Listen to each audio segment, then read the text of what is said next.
எனக்கு desk ஜாப்ங்க sir. Desk Jaffna அந்த கம்ப்யூட்டரில் பார்க்குற மாதிரி பார்த்தீங்கன்னா, இந்த நெக் ரீஜன்லேயும் கொஞ்சம் lower back region L3 L4 அந்த பல்ஜ் இருக்குன்னு சொல்லியிருந்தாங்க. ஸோ முதல்ல இனிஷியலாக எக்ஸ்ரே எடுத்தோம், ஃபிசியோதெரப்பி எடுத்தோம், எதுவும் பெருசாக செட் ஆகலை. அதுக்கப்புறமா தான் எம்ஆர்ஐ பார்த்தோம். சரி எம்ஆர்ஐ பார்த்தா என்ன தெரியும்னு சொன்னால் டெஸ்க் பல்ஜ் இருக்குது, அது மாதிரி ஸ்பைனல் என்னமோ ஒன்று சொன்னாங்க.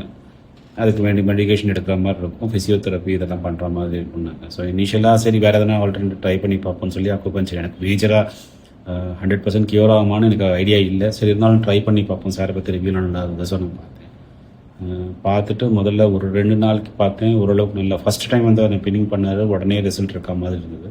அப்புறம் 2 நாள் 3 நாள் சரி கண்டினியூஸாக பார்க்கும்போது ஓரளவுக்கு நல்லா ரிலீவ் இருந்தது. ஸோ கண்டினியூஸாக ட்ரை பண்ணி பார்க்கலாமேன்னு பார்த்தேன். இது வரைக்கும் ஒரு 10 செட்டிங்ஸு மேலே ஆயிருக்கும்னு நினைக்கிறேன்.